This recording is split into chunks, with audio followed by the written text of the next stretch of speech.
But they showed the income, the real bottom line, but the real bottom line included the fact that they were ripping off their investors by X dollars. Now here's the point of this.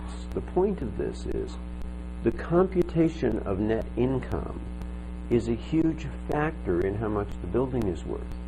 And this is where people lose it when they're investing in commercial real estate. They lose it because they don't do their homework. Or don't know how to. And that's probably more than not doing it, is just not knowing how to do it. Here's a good example.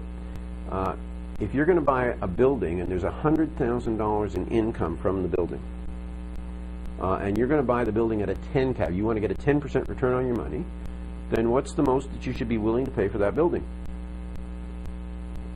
If it makes $100,000 a year and you want to make a minimum 10% return on your money, what's the most? $1 million. Because if you pay $1 million in cash and you get a 10% return on your cash, you're going to get $100,000 a year, right?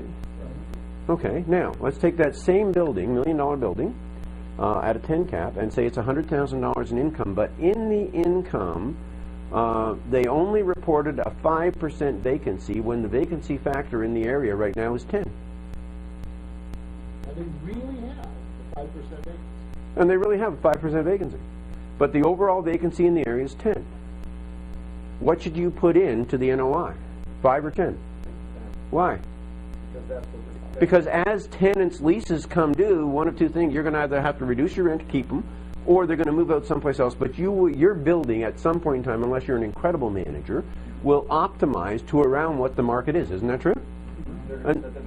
And that's what you have to budget. So if you're budgeting on $100,000 net operating income, and you're budgeting 5% instead of 10, that's another $5,000 a year that you have to take off your bottom line. Actually, it's more than that because it's on gross now. But it's another $5,000 a year that you have to take off your bottom line.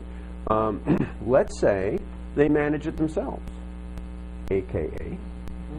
They manage it themselves, so there might be a $10,000 annual management fee that they don't have in there. And they say, well, there's no management. Well, we manage it ourselves. There is no management fee. Well, there's another $10,000. Just those two factors alone.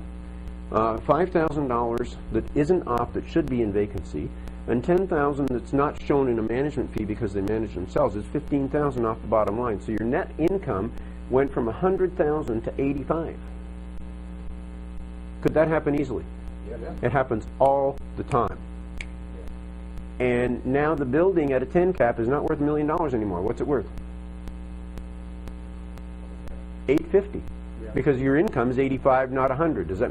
There's $150,000 in difference just in two factors.